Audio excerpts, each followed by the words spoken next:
welcome once again to the marketing plan and congratulations on taking the initiative. The course is designed to empower you with the knowledge to craft an improved plan and enhance your effectiveness. As promised, we'll explore key elements such as situation, competition, and customer analysis, segmentation, targeting, and positioning, and promotion. So, without further ado, let's delve right into it.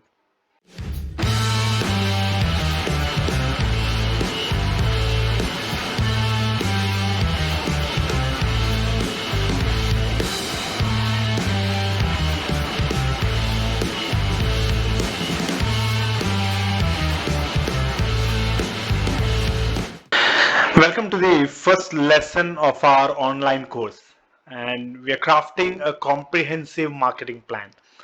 The first crucial step in this journey involves understanding a fundamental aspect shared by all successful marketing departments and campaigns. A clear sense of direction. Moving forward requires a precise destination. And this module will guide you through the process of establishing vision, mission, goals, and objective. So let's start by defining what a vision is, right?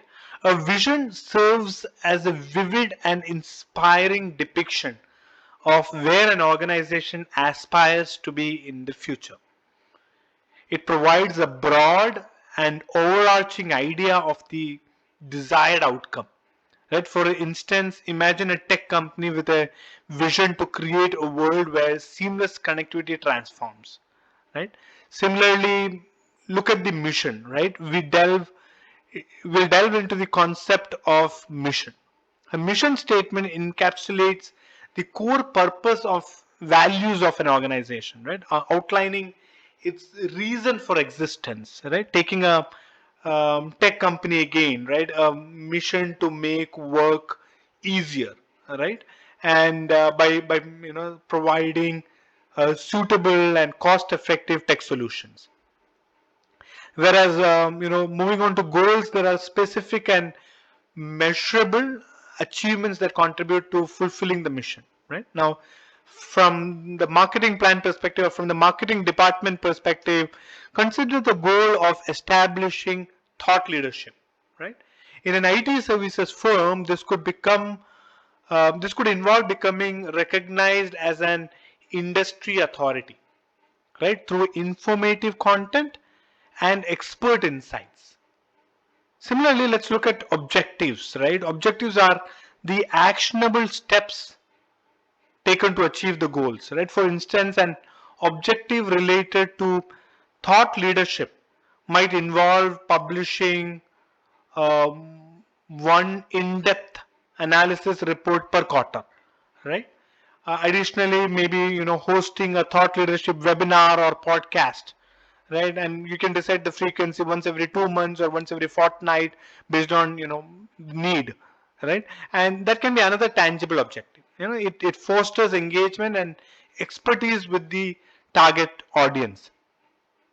By clarifying your vision, mission, goals, and objectives, you set the foundation of a purposeful and strategic marketing plan. Now, in the next lesson, we will discover and implement situation analysis and the strategies related to it. See you on the other side.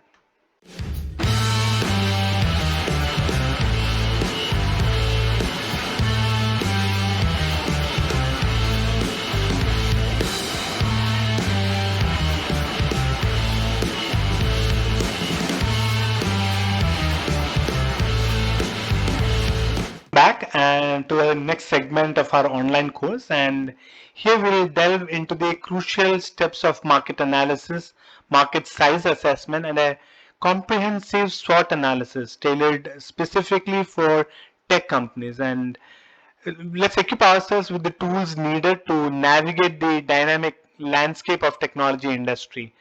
One of the most important part of the market size analysis is to understand the total addressable market, TAM, right? And let's gauge the sheer size of the market you can potentially serve.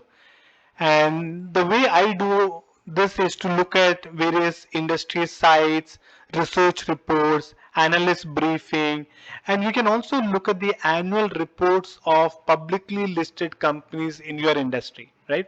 So, for example, if you look at several leading technology companies, they're all public, they're all listed on the stock exchange. So they, in their annual report, in the management and discussion analysis, you will get insights into the market, into the challenges, into their risk management framework, into the growth, what is growing for them, what is not growing for them, what's doing better, the challenges that they expect in the forthcoming quarters and all of that. So annual reports of technology listed companies from your space is a good resource center. The second aspect is to look at the serviceable address available market, SAM, right? Narrow down your TAM based on factors like geographical reach, budget, and customer type. Now, when you look at these industry report and analyst briefing, the industry might look much bigger. So, for example, if you just look at the IT spending, it could be in trillion dollars, right? But within that, there are several segments like security, hardware, software, application support and maintenance, and you have to look at what is relevant for you, and not just from a vertical perspective but also from a geographical perspective, right? Are you looking at North America, which is relevant for you, or if Europe is relevant for you, then look at that, or Asia Pac, or whatever is relevant for you, look at from a geographical perspective. Similarly, the IT spending might differ for a large company vis-a-vis a mid-sized company vis-a-vis a small company. So can you look at revenue spend per employee, right? Or IT spending per employee, right? And then that will give you a lot of insights into the serviceable market. The SAM might include medium to large enterprises within APAC region or Europe or whatever you decide, right? The next aspect is to look at the target market share, right? Establish realistic goal of capturing a specific percentage of the market. So let's say you are targeting an industry and the overall revenue in that industry is 300 million, right? And if you are doing 30 million, right, then you probably have 10% market share. Now, can you aim to secure a 15% market share in this space in the next 2 or 3 years, right?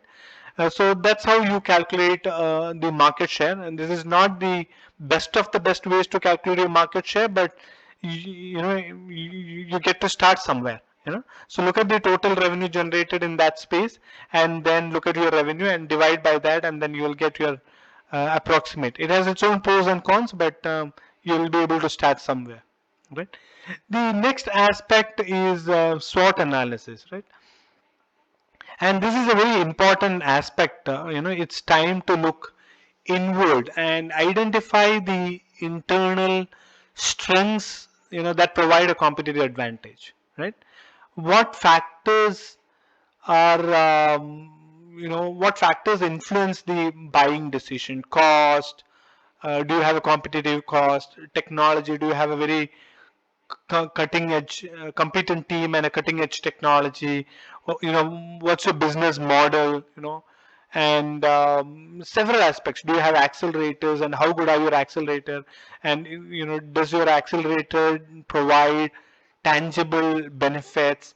So you look at strengths, and that can give you a lot of insights, not just from a technology perspective, but you'll also can look at sales and marketing. How easy it is for you to generate new leads, inbound leads, how easy it for you to sell, do you have on-site presence, and all of the brand recognition. Some of that are very important to consider. Second is to look at the weaknesses, right? Acknowledge internal limitations that may hinder competitiveness, right? For example, your ability to provide cost-effective solution, your ability to deploy emerging tools and technologies. Do you have domain expertise? Do you have solutions that showcase tangible benefits? So recognize limitations such as brand recognition or technology or cost or engagement models or work culture, all of that, right?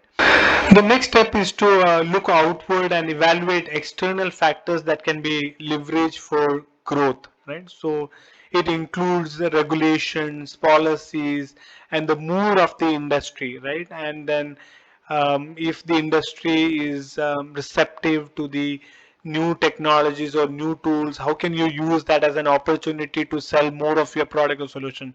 Typical example is Gen AI, right? I mean, today you see that more and more companies are adopting Gen AI, and can you create solutions based on Gen AI or AI in general, and ride on that wave. So that is a good opportunity. The next one is to look at the threats, right? And again, be wary of external factors that could pose challenge to a tech company. Again, look at regulations or mood, and so for example, if the entire market is looking at how AI can automate and improve productivity and reduce costs, then you should ensure that you are able to maintain your top line, you are able to maintain your average deal size, and consider your strategies accordingly.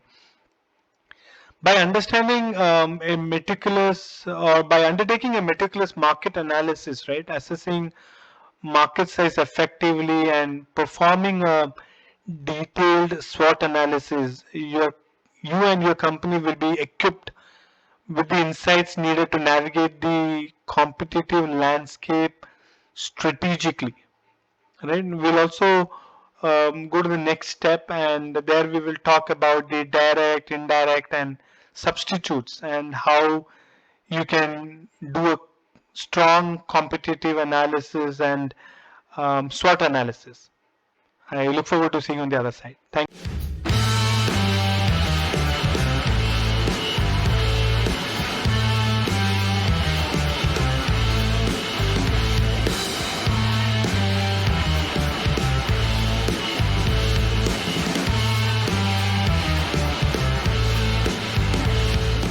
Hey, welcome to the next phase of our online course. Here we will explore the intricacies of marketing dynamics by examining direct, indirect, and substitute competitors in the IT services industry. Additionally, we'll also delve into analyzing positive and negative attributes, marketing strategies, features, and benefits. And finally, we'll kind of cap it off by conducting a detailed SWOT analysis of competition. So let's understand competitors in the we spoke about IT services industry, so let's continue that. Direct competitors are those offering similar IT services to the same target market, right?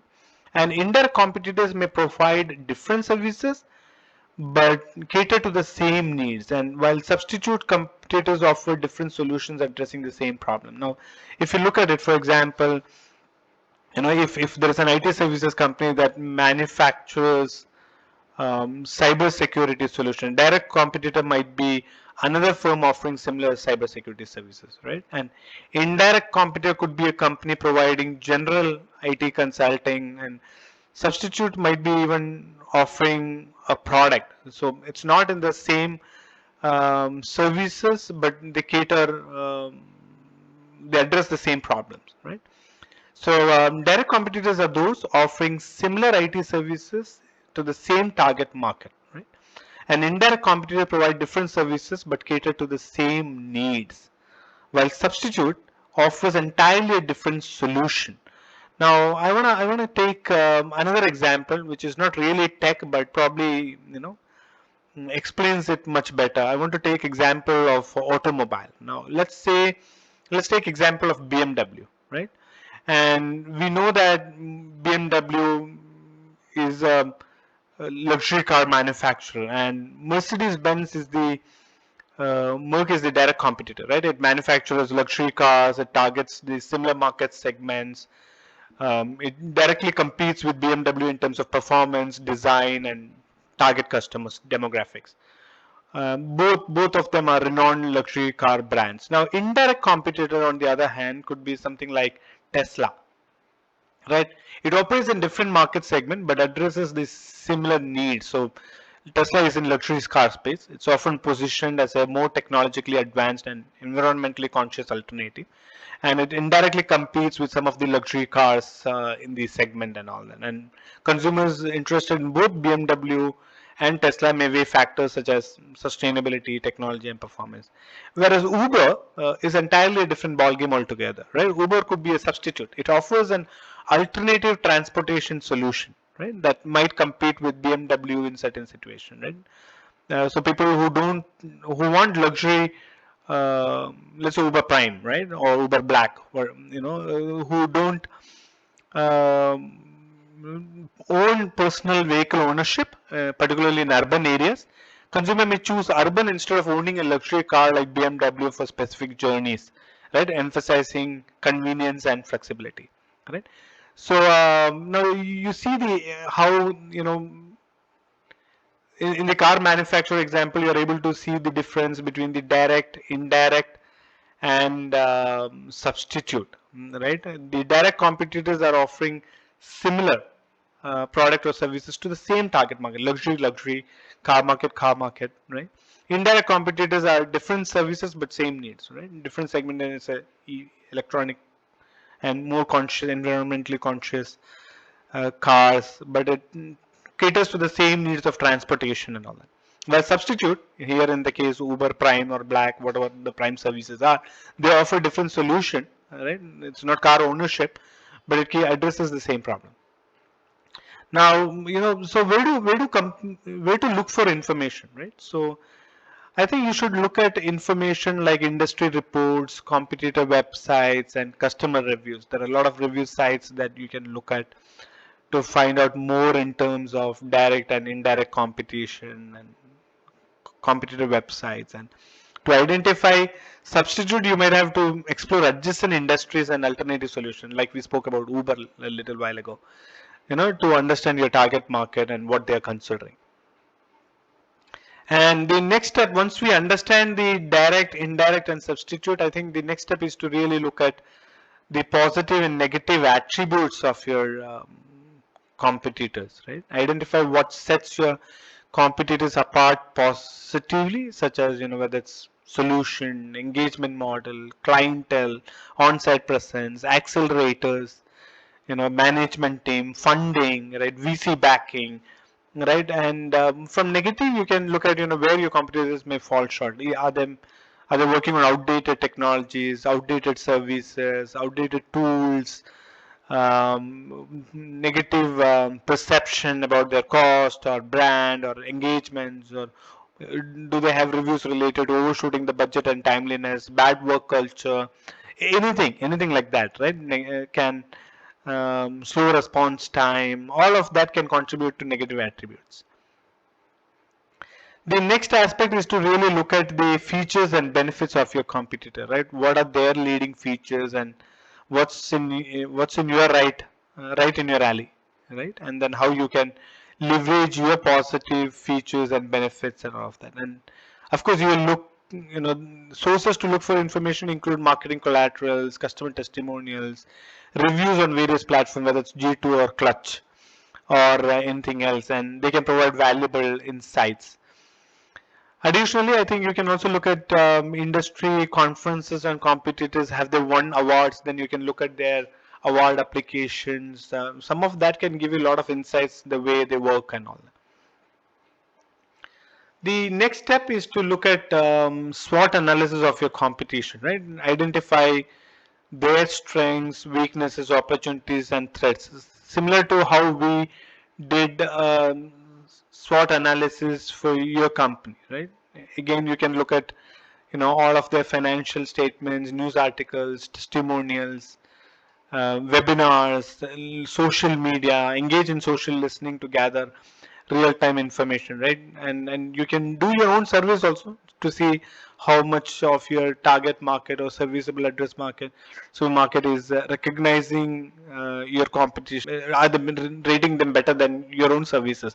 You can even hire a third party to do this quantitative or qualitative survey and all that. So I hope you found this helpful, and in the next segment we'll look at what does it take to create an ideal buyer persona and how should you map against the buying process. Thank you and look forward to seeing you on the other side.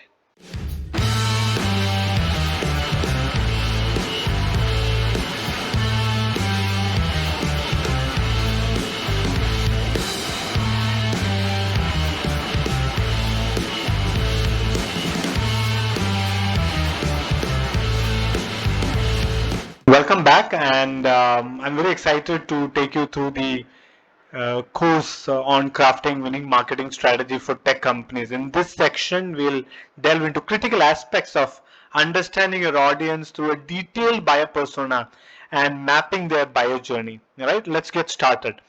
Let's start with the intricacies of creating a detailed buyer persona for your tech services companies, right? So the first step is to really understand the motivation, goals, values, and all of that. And in the second part, we will look at looking at the buying process map to look at how we can take them through the different stages in the buyer journey and what kind of content would resonate, and some of that aspects we'll look at it. So let's look at the buyer persona, right? And the buyer persona are fictional, right? Generalized representation of your ideal customers, right? So they help us understand our audience on a deeper level. So if you look at, it starts with your goals and values. What are the goals of your target market, right? Every decision maker has specific goals that they aim to achieve. For tech services, what goals are potential clients aspiring to reach, right? And you can look at creating detailed goals and values. What do they believe in? Do they believe in blockchain? Do they believe in emerging trend? Do they believe in offshoring? Do they believe in creating automation? So the goals and values can be a big part to your entire buyer persona, right? And like I said, values play a very crucial role in decision making, right? What principles and priorities guide our potential clients, right? And that can play a big role, right? The second, in terms of understanding the challenges and pain points, right? So what are they facing? What are they currently working on, right? Are they facing challenges in terms of meeting the business need, or protecting the company assets from hacks or cyber security threats?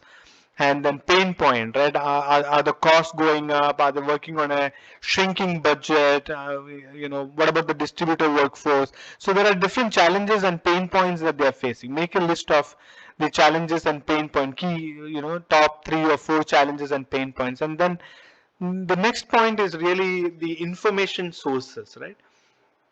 Where do they go to look for information, right? Do they go to an industry site, or do they go to if they go to an industry site, what are those sites? Can you be on those sites, right? That's why we are looking at these sites, right? And once we identify, we want to be on those sites. Or similarly, what events do they go to? What magazines do they read, right? These details can provide a very compelling promotion strategy later on, right? Similarly, we should look at the company information.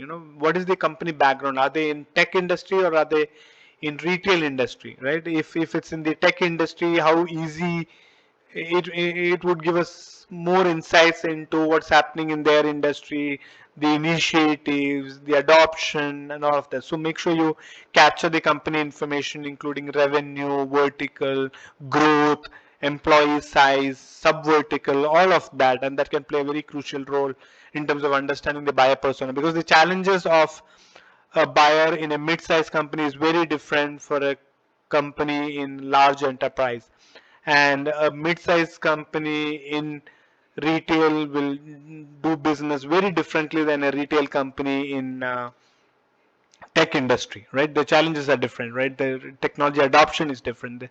The technology initiatives are different, right? So make sure you capture details on that, and then look for personal information, right? In terms of their background, their educational background, their professional background, and all that can give you a lot of insights into your messaging and the way they believe in and their strategy, right? And finally what's the role in the decision making, right? We need to identify the role of potential clients play in the sales process. Are they the decision makers, influencers, or collaborators? Right? And this can play a big role in terms of your messaging, your communication strategy, and all of that. Sorry. I think now that we have a good understanding about our buyer persona, I want to move on to mapping the buyer journey. This involves tailoring content to different stages of the decision making process, right? At the awareness stage, our potential clients are identifying challenges and seeking solution. They might know the problem or they might not know that a problem exists or not. So what content can we provide to capture their attention, right? So it should be more about navigating the landscape, right? Whether it's about trends or challenges in the space, right? Whereas consideration is more about our clients are evaluating potential or different options. How can we guide them in their decision making process, right? So you can look at comparative analysis or some of the case studies and all can prove to be a good source in the consideration stage. And the final is the decision stage, right? Our potential clients are ready to make a choice. So what content will support them in decision making? So that's more like testimonials or reviews, right? And then ability to do a proof of concept or a pilot project. They can go a long way in terms of uh, convincing the prospect. In conclusion, developing detailed buyer personas and mapping the buyer journey allows tech services companies to create an integrated, impactful content that resonates with the target audience, throughout the decision making process. And stay tuned for the next section. We'll be looking at the product or service analysis and how the customer need fits into all of this.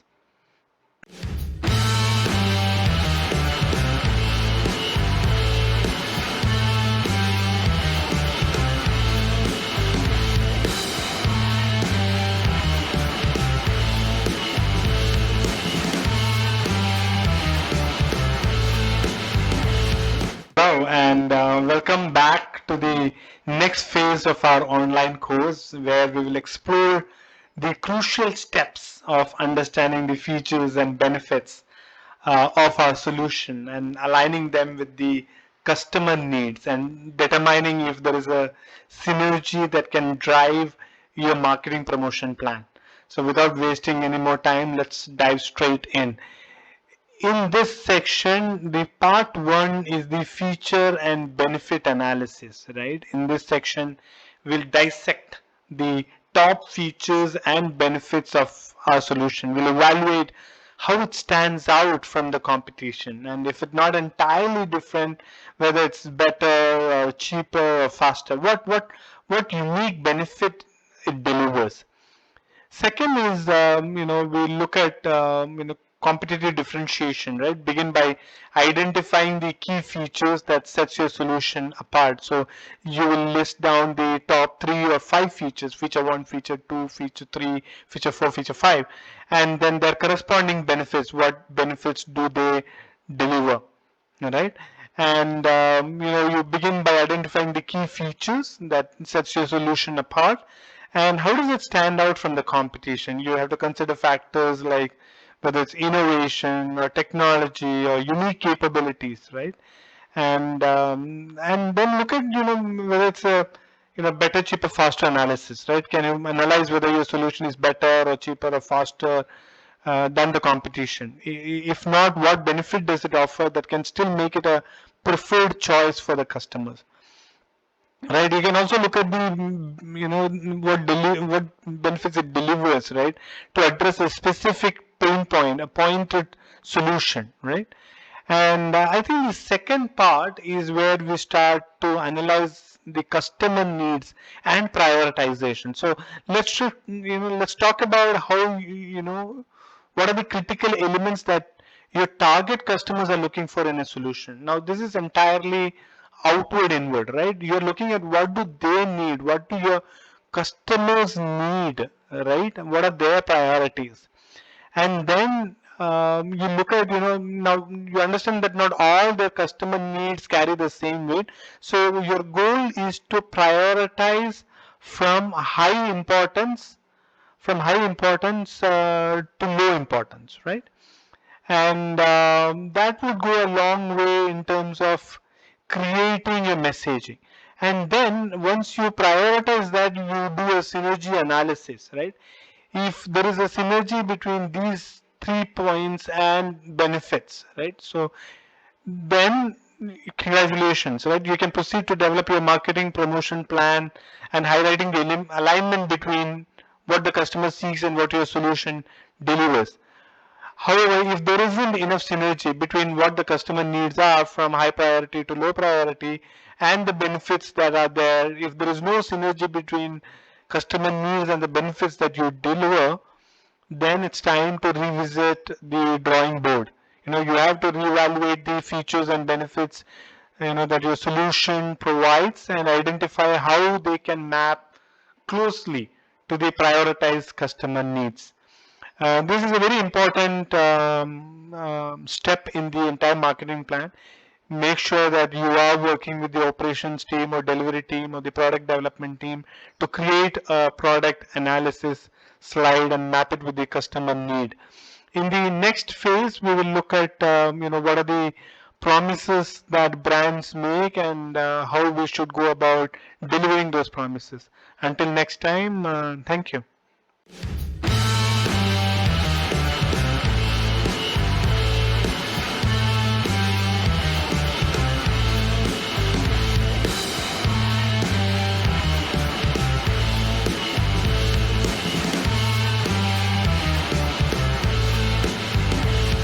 Welcome back and congratulations for continuing on this journey towards creating a robust marketing plan. Your commitment reflects dedication to excellence, right? And this section will delve into a critical aspect of marketing, making promises and providing concrete proofs to substantiate those claims. Our strategies to a world-class standards, right? And the first one is to, now that we have kind of identified our unique selling points, let's turn them into promises, right? In the earlier section, we looked at the key features and benefits, and we prioritized them based on the customer needs and created a synergy between the customer needs and the benefits.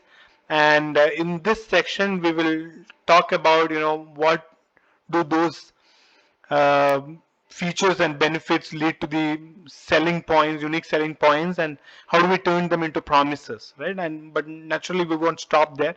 Every promise needs solid proof. So let's explore how to create promises and back them up with solid evidences, right? So here in this slide, you'll see that there is only one promise, but essentially you need to identify 2 to 3 promises that you can make for your product or for your solution to stand out from the competition. So let's say the first promise that you make is in terms of technology superiority, right? And or easy to use or some such, right? And like I mentioned that every promise needs solid proof, right? And a promise is a commitment we make to our customers. It could be about technology superiority, user friendliness, or any other aspect. What promises are we making and how will it benefit our customers, right? Now let's take the example of promising technology superiority, right? What proofs can we provide to demonstrate that our solution stands head and shoulders above the rest in terms of technology, right? Can we showcase features, functionality, or innovations, right? For instance, consider that our advanced machine learning algorithms that maybe optimize performance in real time, right? Or the integration with a cutting edge security protocols, or a demonstrated track record of staying ahead in technology needs. For each promise that we make, we need 2 to 3 evidence, right? Similarly, let's look at easy to use promise, right? Now let's if we make the promise of being easy to use, how can we provide tangible proof to convince our audience that our solution is indeed user friendly, right? Can we show a clean and intuitive user interface, or can we get testimonials from satisfied users, or an NPS survey or something like that, right? Or perhaps a comparison chart highlighting the simplicity, right? How many clicks does it take to get to your desired point, right? You interface, so our if our interface is designed for seamless navigation with a user friendly dashboard and intuitive controls, then can you get customer feedback, that consistently emphasizes ease of onboarding or reduce the learning curve significantly, right? So I think it's not just about making promises, it's about proving them. And that's the biggest difference that you will see in this from this marketing plan. You'll see that a lot of players in the industry just make tall claims without backing them up. And that changes here, right? Whatever promise you're making, whether you're saying it reduces cost, it improves productivity, it's technology superior, it's easy to use, whatever promise you're making, you need to be able to back them up. And that builds trust, credibility, and a stronger connection with your audience. That's all I have for you in this module. In the next module, we'll be talking about segmenting, targeting, and positioning. Until then, cheers.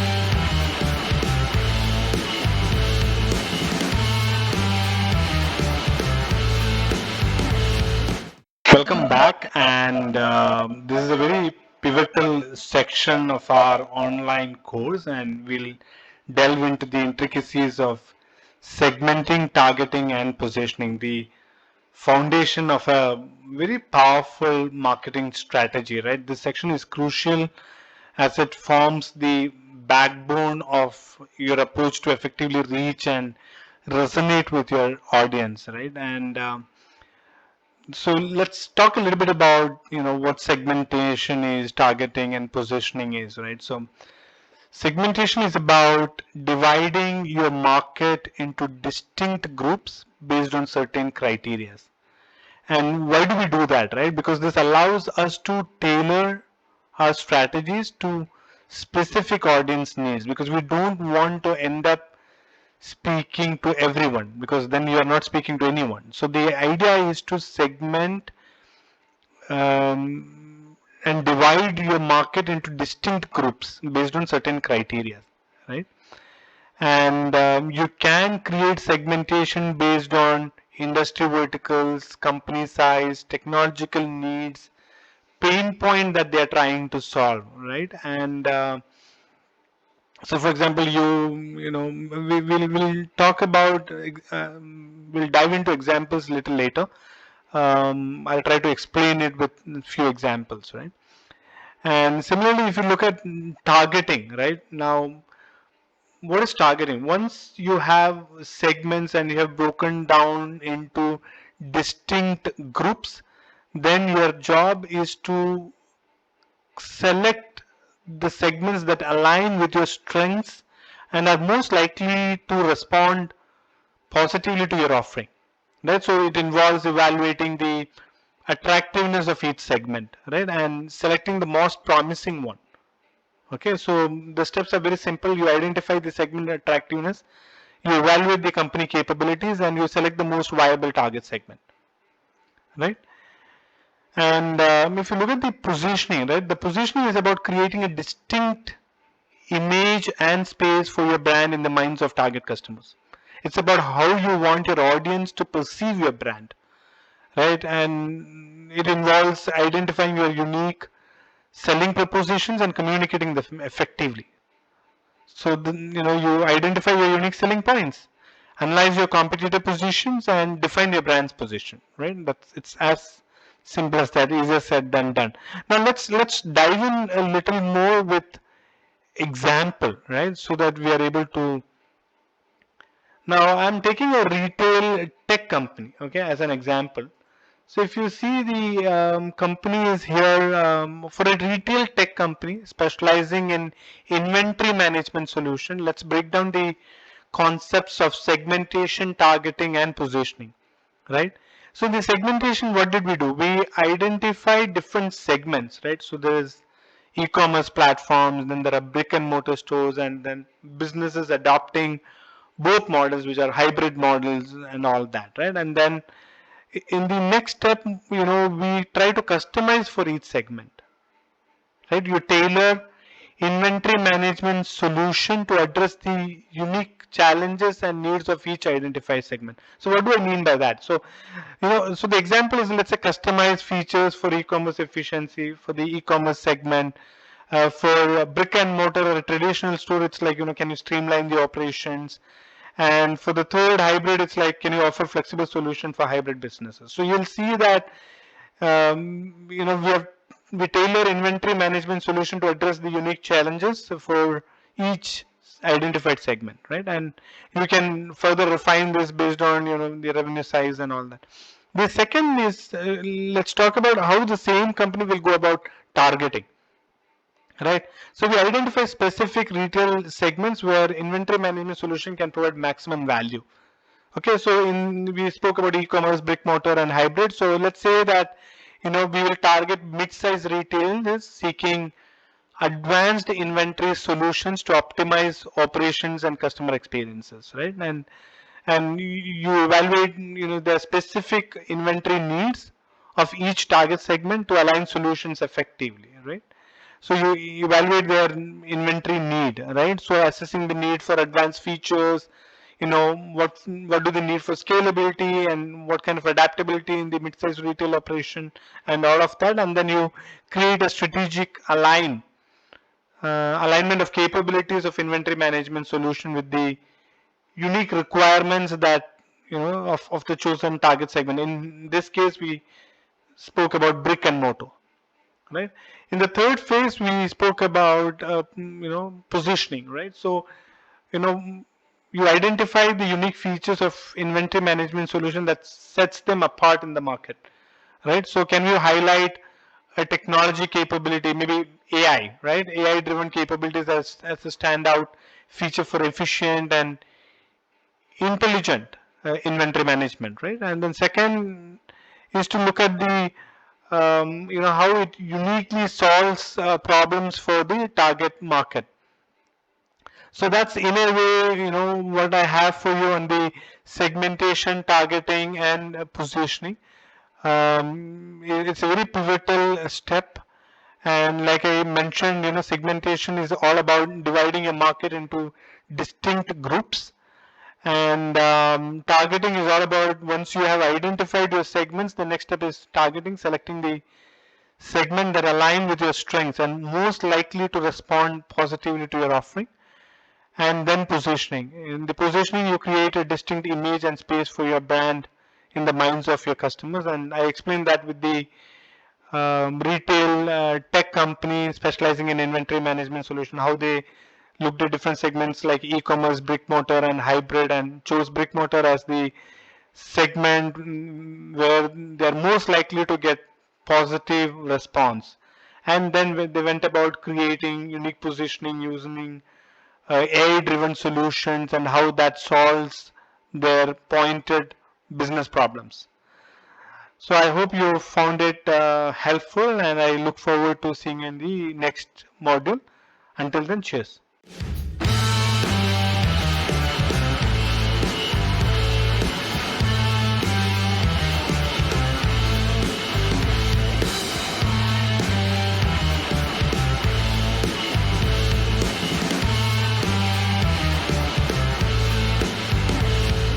Hello and welcome back to the crucial phase of crafting a promotion strategy that kind of seamlessly guides your audience through four stages: basic awareness, top of mind awareness, information awareness, and behavioral awareness.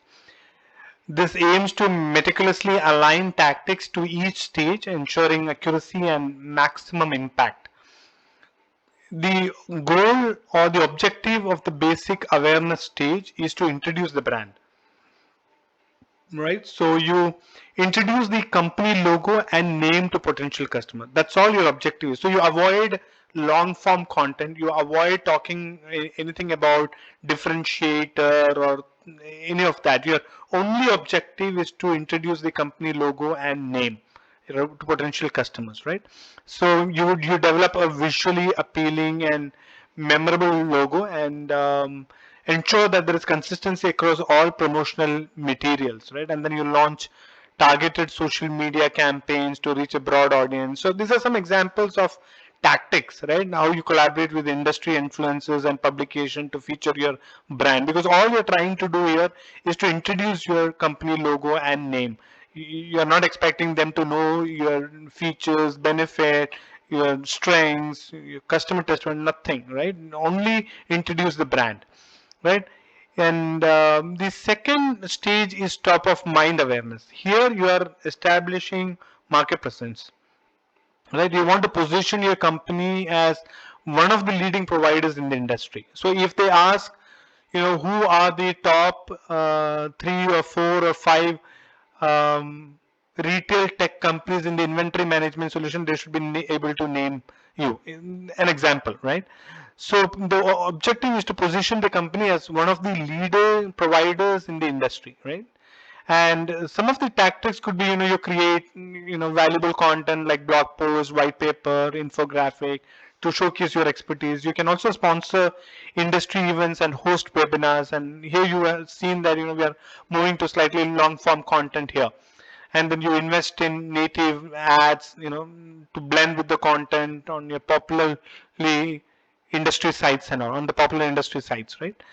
And similarly, the next stage is information awareness, right? This is very important phase because here our objective is to educate our customers and prospects about the company's differentiator, strengths and weaknesses, features and benefits. At this stage, our customers and prospects should be able to say what sets us apart from the competition, right?